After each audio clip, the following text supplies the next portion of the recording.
يا أيها الذين آمنوا لا تبطلوا صدقاتكم بالمن والأذى كالذي ينفق ماله رئاء الناس ولا يؤمن بالله واليوم الآخر.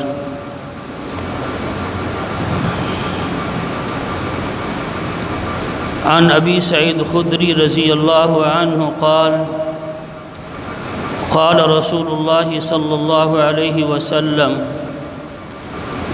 لا يدخل الجنة منان ولا عاق ولا مدمن بخمر ولا مؤمن بسحر ولا كاهن أو كما قال عليه الصلاة والسلام.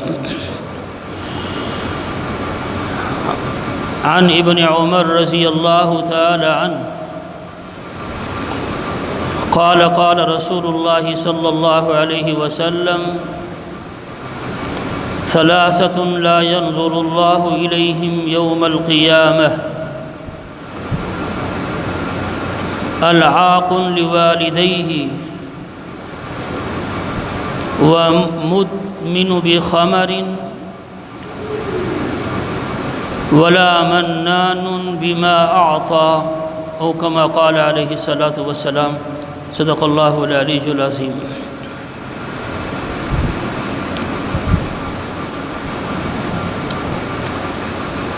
ہمارا مضمون چل رہا تھا یا ایھا الذین آمنوا کا خطاب، کہ اللہ نے اہل ایمان کو یا ایھا الذین آمنوا سے خطاب فرمایا ہے، اور یہ خطاب اہل ایمان محمد عربی صلی اللہ علیہ وسلم کی امت کے لیے اعزاز ہے۔ پہلے کسی بھی امت کو یا ایھا الذین آمنوا سے خطاب نہیں کیا گیا، صرف پہلی امت کے انبیاء اور رسولوں کو یا ایھا الذین آمنوا سے خطاب کیا گیا ہے۔ تو ان میں سے یا ایھا الذین آمنوا میں سے 5 یا ایھا الذین آمنوا ہم بیان کر چکے ہیں۔ پہلا تھا کہ یا ایھا الذین آمنوا لا تقولوا راعنا وقولوا انظرنا واسمعوا۔ دوسرا تھا یا ایھا الذین آمنوا استعینوا بالصبر والصلاة ان اللہ مع الصابرین۔ اور تیسرا تھا یا ایھا الذین آمنوا انفقوا من طیبات ما رزقناکم کلوا من طیبات ما رزقناکم واشکروا للہ ان کنتم ایاہ تعبدون۔ اور چوتھا یا ایھا الذین آمنوا کتب علیکم القصاص فی القتل الحر بالحر آخر تک۔ اور پانچواں تھا یا ایھا الذین آمنوا کتب علیکم الصیام۔ اور چھٹا یا ایھا الذین آمنوا انفقوا مما رزقناکم من قبل ان یأتی یوم لا بیع فیہ ولا خلہ ولا شفاعہ والکافرون هم الظالمون۔ یہ 6 یا ایھا الذین آمنوا ہم بیان کر چکے ہیں۔ اب یہ 7واں ہے یا ایھا الذین آمنوا لا تبطلوا صدقاتکم بالمن والاذی۔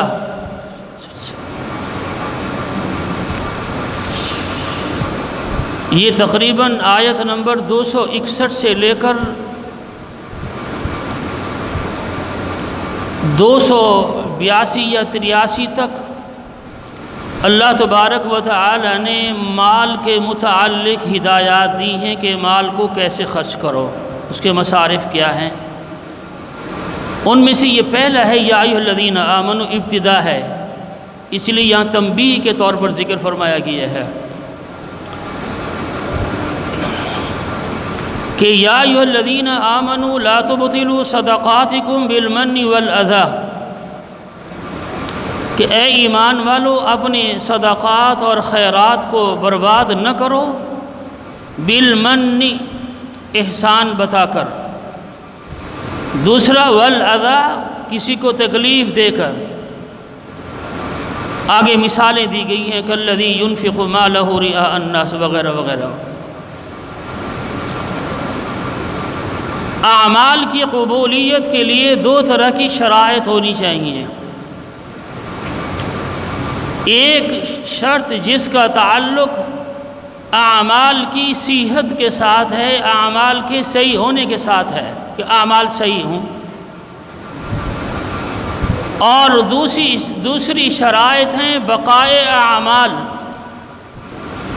کہ ہمارے اعمال باقی رہیں، ان کا اجر اور ثواب بھی ہمارے لیے باقی رہے۔ جس طرح اعمال کے لیے شرائط صحت، نماز پڑھتے ہیں ہم، قرآن کریم کی تلاوت بھی کرتے ہیں، بیت اللہ کا طواف بھی کرتے ہیں،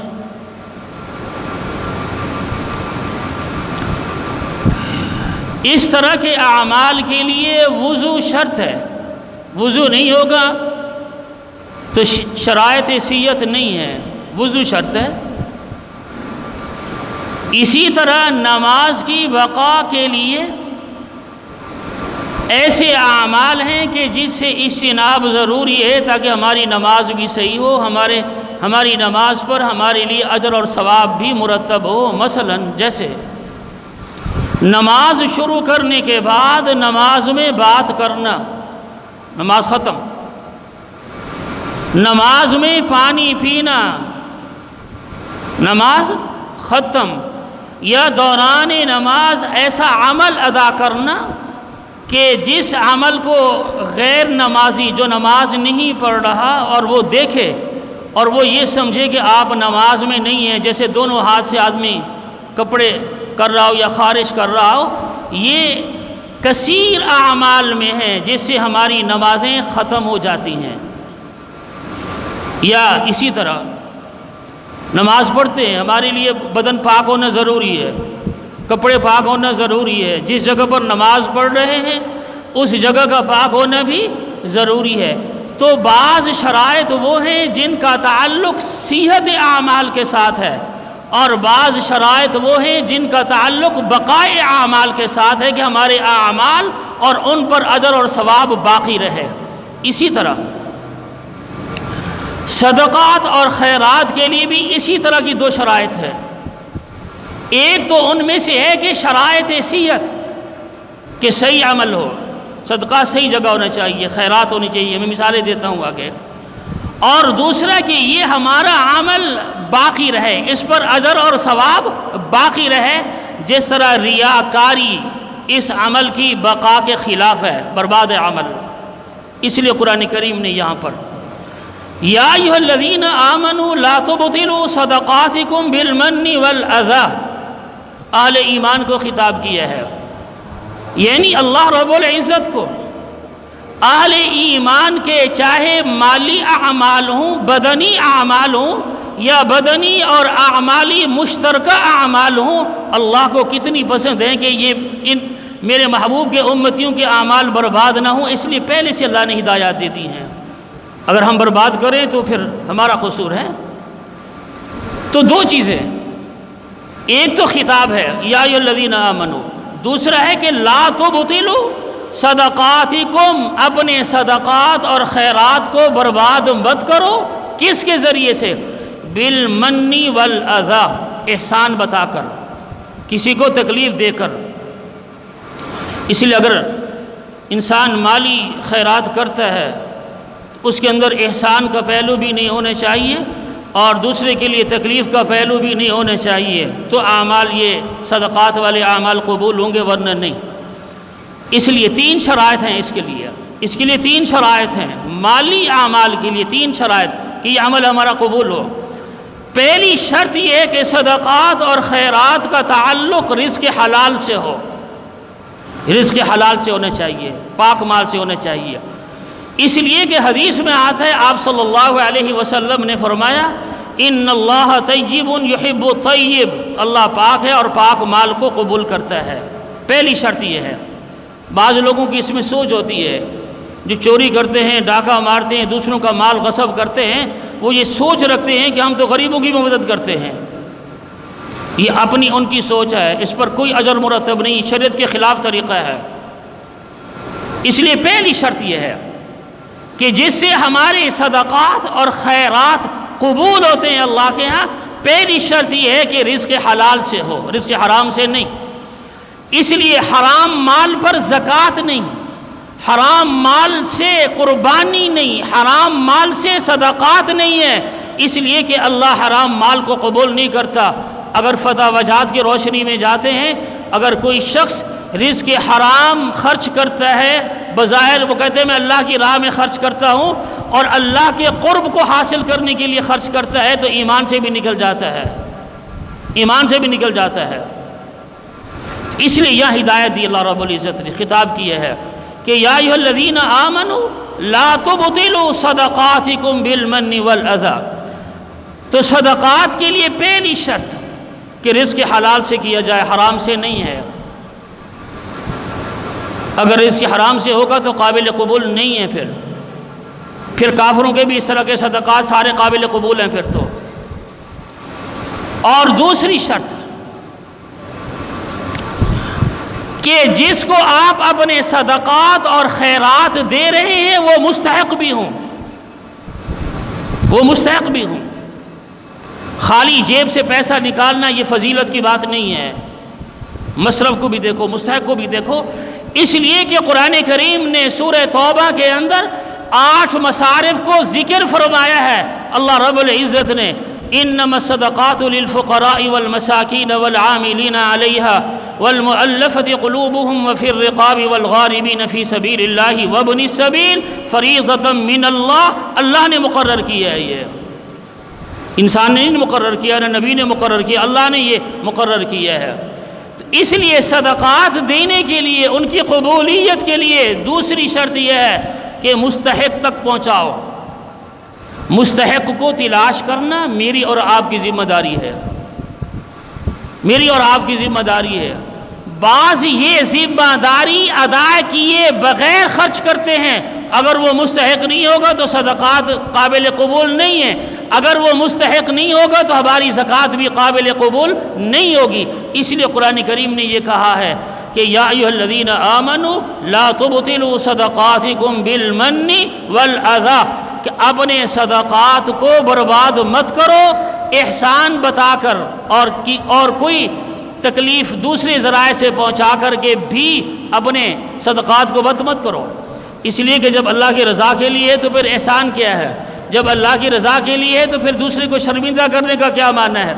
اس لیے حدیث میں آتا ہے کہ حضرت ابی سعید خدری رضی اللہ تعالیٰ عنہ فرماتے ہیں کہ آپ صلی اللہ علیہ وسلم نے فرمایا کہ 5 آدمی کے متعلق کہ یہ جنت میں اللہ ان کو داخل نہیں فرمائیں گے۔ ان میں سے پہلے نمبر پر منان آتا ہے، منان، احسان بتانے والا، احسان بتانے والا، یہ جنت میں داخل نہیں ہوگا۔ اور دوسرے نمبر پر آپ صلی اللہ علیہ وسلم نے فرمایا شراب ہمیشہ پینے والا، ہمیشہ شراب پیے، شراب کا عادی، شراب چھوڑتا نہیں ہے۔ اور تیسرے نمبر پر آپ نے فرمایا کہ ایمان کی حالت میں جادو کرنے والا، ولا مؤمن بسحر۔ اور چوتھے نمبر پر آپ صلی اللہ علیہ وسلم نے فرمایا کہ ولا کاہن، کاہن بھی جادوگر کی طرح ہے۔ اس لیے کہ ایک روایت میں آپ صلی اللہ علیہ وسلم نے فرمایا الکاہن کالساحر والساحر کالکافر۔ تو کاہن یہ بھی جادوگر کی قسم ہے۔ اور 5واں فرمایا کہ والعاق، والدین کی نافرمانی کرنے والا۔ یہ 5 آدمی کے متعلق آپ صلی اللہ علیہ وسلم نے فرمایا کہ اللہ ان کو جنت میں داخل نہیں کرے گا۔ ان میں سے ایک منان ہے جو ہماری بات کا حصہ ہے کہ لا تبطلوا صدقاتکم بالمن والاذی، اپنے صدقات کو برباد مت کرو احسان بتا کر۔ منان یہ احسان ہے، احسان جتلانے والا، احسان بتانے والا۔ اگر کسی نے کار خیر بھی حصہ لیا ہے، کہیں بھی لیا ہے، کوئی نیک کام کر رہا ہے، اس کو بتانا نہیں چاہیے، بتانا نہیں چاہیے۔ ہاں وہ عمل کرنے سے پہلے احباب سے مشورہ کرنا، دوسرے احباب اور دوستوں کو اس کار خیر کی ترغیب دینا، بات چلانا، ان کے دل دماغ میں بات ڈالنا، یہ قرآن سے ثابت ہے۔ 5ویں پارے میں آیت موجود ہے لا خیر فی کثیر من نجواہم الا من امر بصدقۃ او معروف او اصلاح بین الناس۔ صدقہ کے لیے مشورہ کرنا، نیک کام کے لیے مشورہ کرنا، اور کسی 2 آدمی یا 4 یا 2 گھروں کے مابین صلح کرنے کے لیے مشورہ کرنا، اس میں خیر ہے۔ عموماً اللہ کہتے ہیں مشوروں میں خیر نہیں۔ آج جتنی بھی مشورے ہوتے ہیں شر کے لیے ہوتے ہیں، دنیا کو دیکھ لیں آپ۔ اگر ہم مسلم غیر مسلم کے حوالے سے بھی دیکھیں تو غیر مسلمین کے سارے مشورے اہل ایمان کو تکلیف دینے کے لیے ہوتے ہیں۔ ان کو اذیت پہنچانے کے لیے ہوتے ہیں۔ فلسطین کا معاملہ اسی کا حصہ ہے، افغانستان کا معاملہ اسی کا حصہ ہے، عراق اور دیگر خطوں کا معاملہ اسی کا حصہ ہے۔ اس لیے اللہ کے نبی صلی اللہ علیہ وسلم نے فرمایا کہ یہ 5 آدمی اللہ ان کو جنت میں داخل نہیں کرے گا۔ پہلے نمبر پر فرمایا کہ المنان، احسان بتانے والا، احسان جتلانے والا۔ اور قرآن کریم میں سورہ حجرات کے آخر میں اور اس کو 11ویں پارے کے پہلے بھی تقریباً 1.5 رکوع کے اندر اللہ نے ذکر فرمایا ہے، یہ بیماری احسان بتانے کی، احسان جتلانے کی، یہ بیماری دیہاتیوں میں زیادہ ہے۔ جو قرآن کا اسلوب طریقہ بتا رہا ہے وہ دیہاتیوں میں زیادہ ہے، اس لیے کہ جب دیہاتی ایمان لے آئے، انہوں نے ایمان لانے کو آپ صلی اللہ علیہ وسلم کے لیے احسان بنا دیا کہ ہمارا احسان ہے کہ ہم نے آپ کو نبی مان لیا ہے، ہمارا احسان ہے کہ ہم اللہ پر ایمان لے آئے، یا ہمارا احسان ہے کہ ہم قرآن پر ایمان لے آئے۔ تو وہاں اللہ نے آیت نازل فرمائی تھی کہ آپ ان کو یہ کہہ دیں تمہارا کوئی احسان نہیں ہے، بل اللہ یمن علیکم ان ہداکم للایمان، کہ اللہ کا احسان تم پر ہے کہ اللہ نے تمہیں ایمان کی ہدایت دے دی ہے، تمہارا کوئی احسان نہیں ہے۔ تو یہ بیماری دیہاتی میں زیادہ ہے، 11ویں پارے میں بھی یہ مضمون ہے۔ تو بہرکیف یا ایھا الذین آمنوا لا تبطلوا صدقاتکم بالمن والاذی، بالمن والاذی، کہ اپنے صدقات کو، خیرات کو برباد مت کرو احسان بتا کر، کسی کو تکلیف دے کر۔ آج مساجد کی تعمیر بھی فخر کے طور پر کی جاتی ہے، کوئی کہتے ہیں میں نے اتنی پیسہ خرچ کر دیا مسجد پر، میں نے اتنی پیسہ فلاں جگہ پر خرچ کر دیا۔ یہ برباد کرنا ہے، یہ برباد کرنا ہے، یہ برباد کرنا ہے۔ اس لیے کہ میری ایک شخص سے بات ہوئی، مالدار اللہ نے دی ہے اس کو، مجھے کہنے لگا کہ میں اتنی مدارس چلا رہا ہوں، میں نے یہ پراپرٹی خریدی ہیں، وقف کر دی ہیں، لیکن کاغذات میرے پاس ہے۔ میں نے اس کو مسئلہ سمجھایا، میں نے کہا وقف مشروط، جائز نہیں۔ یعنی آپ اگر ایک چیز وقف کر رہے ہیں مسجد کے لیے تو آپ اس کے ساتھ شرائط رکھیں گے کہ اس کو ایسے خرچ کرنا، ایسے خرچ کرنا، اس طریقے پر خرچ کرنا۔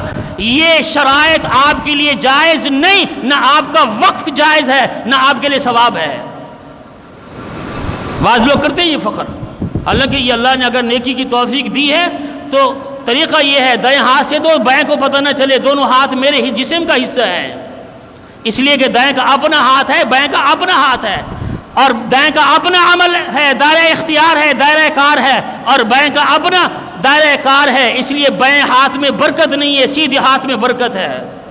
اسی لیے آپ صلی اللہ علیہ وسلم نے فرمایا کہ جو باعزت باحترام کام ہے ان کو دائیں ہاتھ سے کرو، اور جو دائیں ہاتھ سے نہیں کرتا اللہ برکت چھین لیتے ہیں۔ پھر اگر عذر ہے، مجبوری ہے تو وہ جائز ہے، اس میں مسئلہ نہیں ہے۔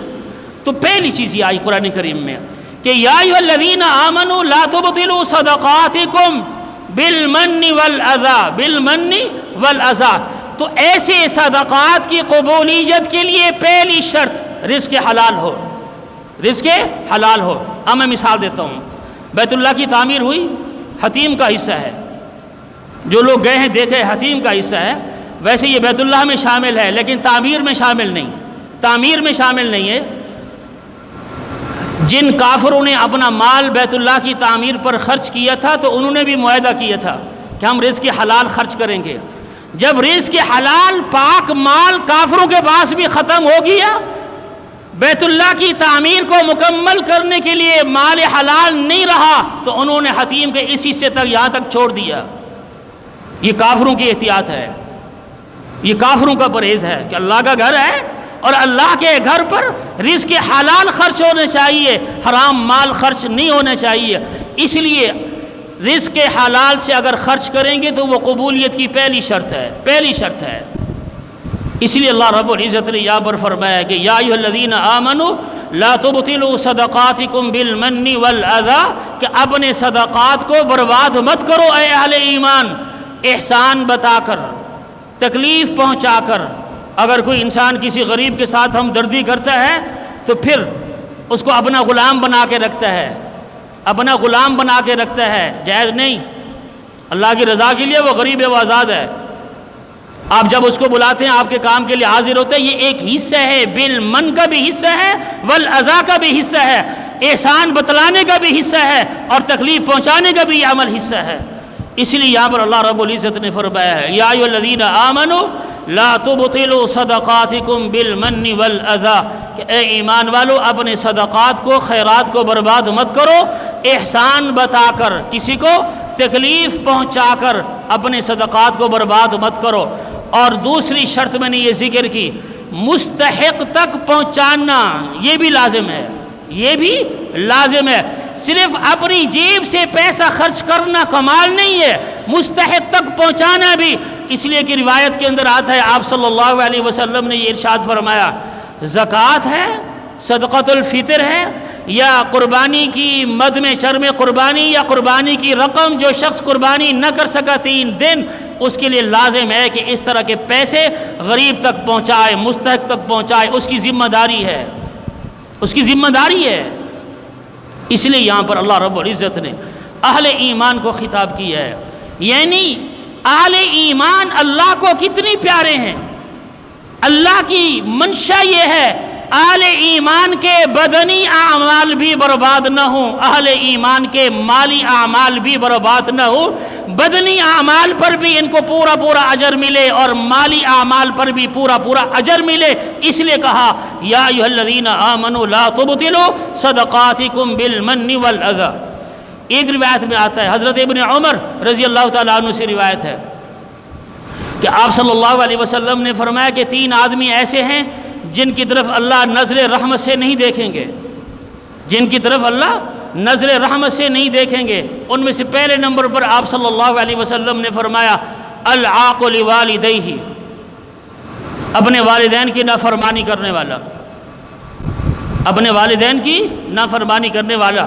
جن کے والدین حیات ہیں وہ اس روایت کے الفاظ کو اپنے دل دماغ میں بٹھائیں، بالخصوص نوجوان اپنے دل دماغ میں بٹھائیں، والدین ہیں ان کی قدر کرو، ان کی نافرمانی نہ کرو۔ یہ قیامت کی علامات میں سے ہے کہ بیٹا یہ کہے باپ کو یا ماں کو کہ میرا دوست آیا ہوا ہے، میں مل کے آ رہا ہوں، یعنی ماں باپ کی بات پر دوست کی بات کو ترجیح دینا۔ آپ صلی اللہ علیہ وسلم نے قیامت کی علامات میں سے ایک علامت ذکر فرمائی ہے۔ اور یہاں پر آپ صلی اللہ علیہ وسلم نے فرمایا 3 آدمی کہ جن کی طرف اللہ نظر رحمت سے نہیں دیکھیں گے، ان میں سے پہلا آدمی ہے العاق لوالدیہ، العاق لوالدیہ۔ اور دوسرا آدمی آپ صلی اللہ علیہ وسلم نے فرمایا ومدمن الخمر، شراب کو ہمیشہ پینے والا، چھوٹتی نہیں شراب، شراب کا عادی ہے۔ اس لیے جو لوگ یہ سوال کرتے ہیں کہ شراب کو حرام اللہ نے براہ راست کہاں قرار دیا ہے، وہ قرآن نہیں پڑھتے یا ان کو علماء سے تعلق نہ ہو، وہ بات کو سمجھیں، وہ بات کو سمجھیں۔ 7ویں پارے کی آیت موجود ہے، تفاسیر اٹھائیں، علماء کے پاس لے جائیں، پوچھیں کہ یا ایھا الذین آمنوا انما الخمر والمیسر والانصاب والازلام رجس من عمل الشیطان فاجتنبوہ۔ اللہ نے حکم دیا یہ 4 کام چھوڑ دو۔ اگر حرام نہیں تو اللہ نے حکم کیوں دیا ہے؟ حرام نہیں تو اللہ نے حکم کیوں دیا؟ پھر اللہ کے حکم پر عمل کرنا فرض ہے، فرض۔ اس لیے دوسرے نمبر پر جس کی طرف اللہ نظر رحمت سے نہیں دیکھیں گے، آپ صلی اللہ علیہ وسلم نے فرمایا ومدمن الخمر، شراب کو ہمیشہ پینے والا، شراب کا عادی، شرابی آدمی۔ آج تو شراب کے لیے لائسنس دیے جاتے ہیں، وہ بھی اسی زمرے میں آتے ہیں، اس لیے کہ وہ روایت موجود ہے 10 آدمی۔ آپ صلی اللہ علیہ وسلم نے فرمایا ان پر اللہ کی لعنت ہے۔ شراب بنانے والا، بیچنے والا، خریدنے والا، پینے والا، پلانے والا، لانے والا، دینے والا، 10 مراحل ذکر فرمائے ہیں آپ صلی اللہ علیہ وسلم نے۔ اللہ کی لعنت ہے، اور جس پر اللہ کی لعنت ہوتی ہے وہ لعنت میں ہی رہتا ہے۔ پھر یہودیوں کو دیکھ لو، اللہ نے ان پر لعنت فرمائی ہے۔ دوسرا، تیسرے نمبر پر آپ صلی اللہ علیہ وسلم نے فرمایا ومنان بما اعطى، ومنان بما اعطى، یعنی وہ آدمی جو صدقہ خیرات مال اللہ کی راہ میں خرچ کرنے کے بعد منان، احسان بتاتا ہے، احسان جتلاتا ہے، بما اعطى، جس کو دیا اس کو احسان بتاتا ہے۔ اللہ ایسے شخص کی طرف بھی قیامت کے دن نظر رحمت سے نہیں دیکھیں گے۔ لہٰذا اللہ نے یہ اہل ایمان کو 7واں خطاب فرمایا ہے یا ایھا الذین آمنوا لا تبطلوا صدقاتکم بالمن والاذی، کہ اے ایمان والو اپنے صدقات کو، مالی اعمال کو برباد مت کرو احسان بتا کر، اور والاذی کسی کو اذیت اور تکلیف دے کر، چاہے محسوس طریقے سے احسان جتلائیں یا تکلیف دیں، یا غیر محسوس طریقے سے احسان جتلائیں یا تکلیف دیں، دونوں اس میں شامل ہیں۔ یا ایھا الذین آمنوا لا تبطلوا صدقاتکم بالمن والاذی۔ تو دعا فرمائیں کہ اللہ تبارک و تعالی ہمیں اپنی بدنی عبادات کو بھی ضائع کرنے سے اللہ ہم سب کو محفوظ فرمائے، اپنی مالی عبادات کو بھی اللہ ضائع کرنے سے محفوظ فرمائے۔ اللہ پوری امت کی مالی اور بدنی عبادات کو منظور و مقبول فرمائے۔ سبحانک اللہم و بحمدک، اشہد ان لا الہ الا انت، استغفرک و اتوب الیک۔